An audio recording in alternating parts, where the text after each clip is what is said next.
ये कोई इंटर्नशिप, कोई फेलोशिप के लिए थोड़ी कोई ज्वाइन कर रहा है आर्मी। कौन ज्यादा सेवा करता है मां भारती की? देश का नेता ज्यादा सेवा करता है या देश का सैनिक ज्यादा सेवा करता है मां भारती की? इस पे बहस होनी चाहिए। आज आर्मी ने रेगुलर रिक्रूटमेंट प्रोसेस जो था उसको सस्पेंड कर दिया। सेना की सेवा को कॉन्ट्रैक्चुअल एम्प्लॉयमेंट मत बनाइए। ये कोई ठेकेदारी प्रथा नहीं है देश की सेवा। अगर इन्हें इतनी वित्तीय चिंताएं हैं तो भाई नेताओं की पेंशनें बंद करो ना। एमएलए एमपी की सारी पेंशनें बंद करो, सैनिकों को दो pension. This is typical Aam Aadmi Party strategy. Spending 4 years with the army is better than spending 8 years in the JNU. अगर इन्हें लगता है कि 8 साल जेएनयू में पढ़ने के बाद सीतारमन जी और जयशंकर साहब अच्छे शख्स नहीं है, अच्छे व्यक्ति नहीं है, कॉम्पिटेंट नहीं है, केपेबल नहीं है, तो उन्हें हटा दीजिए। सेना की ट्रेनिंग में पहला डिसिप्लिन, दूसरा आज्ञा का पालन करना।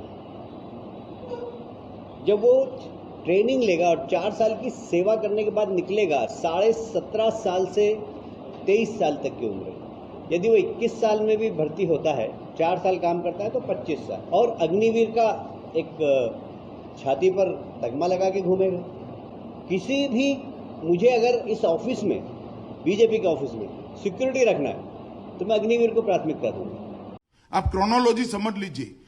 रक्षा कर सर्वोच्च बलिदान देने की भी नौबत आ सकती है, लेकिन 4-7 साल हम आपको सेना से बेदखल कर देंगे। ना पेंशन, ना कोई सहूलियत। नेताओं के लिए सब कुछ इस देश में है, सैनिक के लिए नहीं है। हमसे ज्यादा सेवा सैनिक करता है देश की। Is this very approach of a certain argument that the army is a source of employment? The work in an army, the task that people go and sign up for an army is not just a mere source of employment. It is a service for Maa Bharti, and that is where the inspiration for job starts. A young person at 17 joins the forces, is trained with the skill sets that is required and which makes him a person capable of tackling the challenges of the world. By the time he's 21 and passes out, he has 22 to 23 lakh rupees that he gets as a part of his job, this thing to start a new life. जी, यही तो problem आ रही है। मैं जो इनसे कह रहा था वही अब आपसे पूछूंगा कि आखिर जो आप सब बता रहे हैं, ये मैं बता रहा हूं, सरकार ने इसको लागू करने से पहले ये कम्युनिकेशन क्यों नहीं रखा लोगों को? अगर जितने सर ये सब कम्युनिकेशन, सर एक मिनट, ये पूरे कम्युनिकेशन सरकार रखे है, but the point is there is a section in this country which wants to misuse these kind of opportunities and create destruction in this society. हाँ बेटा, लगता है तुम गू खा के ही मानोगे। कि ऐसा है कि जहां तक वायलेंस की बात है या प्रोटेस्ट की बात है, कह रहे हैं कुछ कंस्पिरेसी है।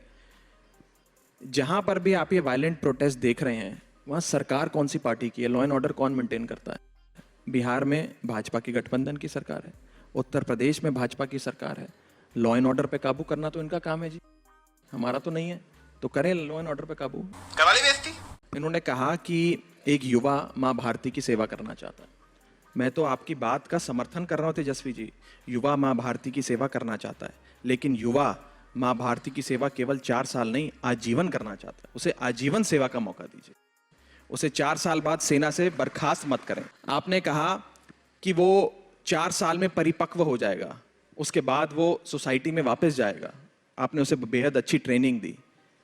आप मुझे बताएं कि वो 4 साल जब वो सैनिक बॉर्डर पे देश की प्रभुता और अखंडता की रक्षा कर रहा है, उसके दिमाग में क्या ये बात नहीं चल रही होगी कि 4 साल बाद मुझे फिर रोजगार के बाजार में उतरना पड़ेगा, मुझे फिर अनएम्प्लॉयड होकर, बेरोजगार होकर घूमना पड़ेगा? आज देश की अनएम्प्लॉयमेंट दर कहां पर है आप जानते हैं। कि सरकार कोई भी नीति लाए, जो उसके बेनिफिशियरीज हैं उनसे बात करें, डिफेंस एक्सपर्ट से बात करें। आपने किसानों से बात नहीं करी, आप किसान कानून ले आए। आपने युवाओं से बात नहीं करी, आप ये प्लान ले आए। ये है कि क्या कानून अब संसद में बनेंगे या सड़क पे बनेंगे? जो विपक्ष अभी भूमिका निभा रहा है, मैं फिर आपसे बात कर रहा हूं, आपने जिन दो बातों की, आप क्या चाहते हैं? क्या कानून सड़क पर तैयार हो? सड़क से लेकर संसद तक कानून लाने से पहले चर्चाएं होनी चाहिए। ऐसा नहीं है कि संसद में जो 543 और 250 लोग बैठे हैं एक सदन में और दूसरे सदन में सारा ज्ञान उन्हीं के पास है। देश के युवा से बात करें, डिफेंस एक्सपर्ट से बात करें, आप किसानों के लिए नीति लाएंगे तो किसानों से बात करें। आज इस देश में अग्निवीर नाम की योजना सिर्फ एक चीज के लिए लाई जा रही है कि डिफेंस पेंशन बिल जो है सरकार का, वो 25% हिस्सा है ओवरऑल डिफेंस एक्सपेंडिचर का। उनको लगता है कि कई लाख करोड़, जहां तक मेरी जानकारी 1,10,000 करोड़ से ज्यादा पेंशन में खर्च होता है। लेकिन आप इसे खर्चे के तौर पर मत देखिए, ये उन लोगों की सेवा है जिन्होंने 60-70 साल अपने जीवन के देश की रक्षा को दे दिए। आज केवल अपनी बैलेंस शीट के सौंदर्यकरण में फंसकर आप युवाओं को 4 साल ना और की क्रैश कोर्स दे रहे हैं। ये कोई इंटर्नशिप, कोई फेलोशिप के लिए थोड़ी कोई ज्वाइन कर रहा है आर्मी, अपनी देश की सेवा करने के लिए ज्वाइन कर रहा है। और आखिरी चीज, अगर नेताओं को पेंशन मिलेगी एक दिन भी सदन में बैठने के लिए, तो फिर हमारे सैनिकों को जो 4 साल देश की सेवा करते हैं उन्हें भी पेंशन मिलनी चाहिए, उन्हें भी मेडिकल बेनिफिट मिलना चाहिए, उन्हें भी फ्री एयर ट्रैवल मिलना चाहिए, उन्हें भी फ्री ट्रेन ट्रैवल मिलना चाहिए जो सारे एमपीज को मिलता है। विधायक, मैं तो कह रहा हूं विधायकों की पेंशन बंद करो, अगर अग्निवीरों की पेंशन आप लोग बंद कर सकते चलिए कौन ज्यादा सेवा करता है महाभारती की? देश का नेता ज्यादा सेवा करता है या देश का सैनिक ज्यादा सेवा करता है महाभारती की? इस पे बहस होनी चाहिए आज। Sir, this thinking of जो वो इंटर्नशिप नहीं है, फेलोशिप नहीं है, 4 साल के बाद इसको नौकरी से हटा रहा है, ये जो आर्ग्यूमेंट है, on the face of it this looks अबे जल्दी बोल, कल सुबह पनवेल निकलना है। right. But if you actually think about it, the army even now has opportunities like the short service commission. There are many officers who join the army and serve the army for 8 years, 10 years, and they retire and go. So, if this argument is to be bought, all these opportunities of short service commissions, of opportunities of 5 years, 6 years, must all be stopped. Where are we taking this country to?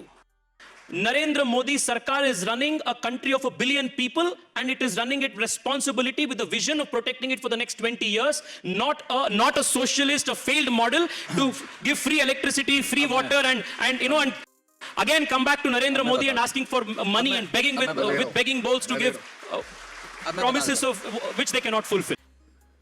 Short service commission की बात कर रहे हैं, ये कह रहे हैं कि भाई अगर आपको इसका इतना विरोध है तो शॉर्ट सर्विस कमीशन नाम की ऐसी कई सारी शॉर्ट टर्म एंगेजमेंट्स हैं, उनको सस्पेंड कर देना चाहिए। मैं नहीं कह रहा सस्पेंड करना चाहिए, हम उसके विरोध में नहीं है। आज आर्मी ने रेगुलर रिक्रूटमेंट प्रोसेस जो था उसको सस्पेंड कर दिया, उसको ठंडे बस्ते में डाल दिया और कहा कि अब हम ये शॉर्ट टर्म फेलोशिप ला रहे हैं, आप ये कर लीजिए। हमें एक चीज पे आपत्ति है कि देश की सेवा को, सेना की सेवा को कॉन्ट्रैक्चुअल एम्प्लॉयमेंट मत बनाइए। ये कोई ठेकेदारी प्रथा नहीं है देश की सेवा। आप कॉन्ट्रैक्चुअल एम्प्लॉयमेंट हर चीज में ला सकते हैं, इस देश के हर विभाग में, हर मंत्रालय में ला सकते हैं, लेकिन सेना की सेवा को कॉन्ट्रैक्चुअल एम्प्लॉयमेंट मत बनाइए। एक विषय। दूसरी चीज, अगर वित्तीय चिंताएं इनको इतना सता रही हैं, इनको फ्री बिजली की हमारी स्कीम से बड़ा परहेज है, फ्री पानी की स्कीम से बड़ा परहेज है, अगर इन्हें इतनी वित्तीय चिंताएं हैं तो भाई नेताओं की पेंशनें बंद करो ना, एमएलए एमपी की सारी पेंशनें बंद करो, सैनिकों को दो पेंशन। नेता को 1 दिन की पेंशन मिलती है, सैनिक को क्यों नहीं मिलती? 4 साल वो शख्स बॉर्डर पे खड़ा होकर सर्वोच्च बलिदान देने के लिए तैयार है। कौन सा नेता सर्वोच्च बलिदान देता है इस देश में? राघव जी, आप कौन सी पार्टी के नेता ने सर्वोच्च बलिदान दे दिया? आप बार बार जो ये बात कह रहे हैं तो दिल्ली में, उसका जवाब नहीं मिलता मुझे। मैं आ रहा हूं आपके पास में। दिल्ली क्या ये आज बोलेंगे कि आज के बाद मैं ये अपील करता हूं रक्षा मंत्री जी से, प्रधानमंत्री जी से, कि नेताओं की पेंशनें बंद कर सारी पेंशनें अग्निवीरों को दो? मैं चुनौती देता हूं इनको, आज बोले आपके मंच पे। दिल्ली और पंजाब में विधायकों की सैलरी और पेंशन अरे केंद्र सरकार का विषय है ना आर्मी। मैं कह रहा हूं अपनी पार्टी की ओर से, आम आदमी पार्टी के सारे एमपीज की पेंशन बंद कर दो, लेकिन अग्निवीरों को पेंशन दो। डंके की चोट पे कह रहा हूं, आपके एमएलए की पेंशन बंद करो, अग्निवीरों को दो। सर, दीजिए जवाब। This is typical आम आदमी पार्टी strategy. जली ना, तेरी भी जली ना। of saying, जवाब दे दो मेरे सवाल का। बस मतलब जनता को समझ में आ रहा है इन लोगों का खेल क्या है। बस हवा निकल गई। ठीक है, सो एमपीस का, एमएलएस का पेंशन अलाउंस आप बंद करना चाहते हो तो बंद कर दो, but does that solve the problem of the country's defense budget, 60% of which is going into pensions? 60% of which is going into pensions? Will that solve that problem? 25%. Will that solve that problem? Not 60%. Will that help the countries? 1/4. ये populist scheme से हम देश कैसे चला सकते हैं? एक municipality चला सकते हैं 5 साल तक, 10 साल तक, पर देश को नहीं चला सकते हम। Sir, 25% of those people who will be part of the Agniveer scheme will get permanent employment. And those people who pass out after 4 years, let me assure you, spending 4 years with the army is better than spending 8 years in the JNU. रुको जरा, सबर करो, बोला धक्का मुक्की नहीं करने का। एक बात मुझे बुरी लगी, मैं जेएनयू का नहीं हूं, ना मेरी पार्टी में कोई जेएनयू से है, लेकिन इन्होंने जो जेएनयू के बारे में बात कही, मैं बता दूं कि देश की वित्त मंत्री आदरणीय निर्मला सीतारमण जी जेएनयू में पढ़ाई करके आई हैं, जेएनयू की प्रोडक्ट है। देश के minister of external affairs Jaishankar साहब जेएनयू में पढ़ाई करके आए हैं। अगर इन्हें लगता है कि 8 साल जेएनयू में पढ़ने के बाद सीतारमण जी और जयशंकर साहब अच्छे शख्स नहीं है, अच्छे व्यक्ति नहीं है, कॉम्पिटेंट नहीं है, कैपेबल नहीं है, तो उन्हें हटा दीजिए। लेकिन ऐसे राघव जी, ऐसे आप जनता जानती है, अपने बड़ों के बारे में, अपने ही केंद्रीय मंत्रियों के बारे में ऐसी भाषा का इस्तेमाल करते हैं, मुझे अच्छा नहीं लगा। मैंने कहा आप युवा हैं, आपको मैं एक युवा होने के नाते सलाह दूं कि ऐसे अपनी ही निर्मला सीतारमण जी और अपने ही जयशंकर साहब के बारे में नहीं बोला करते। हाँ भाई, कैसी लगी? आगे स्वाद। राघव जी, जनता जानती है, मैं जिस जेएनयू के टाइप के लोगों के बारे में बात रखिया, और जनता ये भी जानते हैं कि आपके पार्टी के विचारधारा जेएनयू के जिस एलुमनाई के पास पक्ष में सिंपैथी रखते हैं। तेरा काम हो गया तुझे। म्यूजिक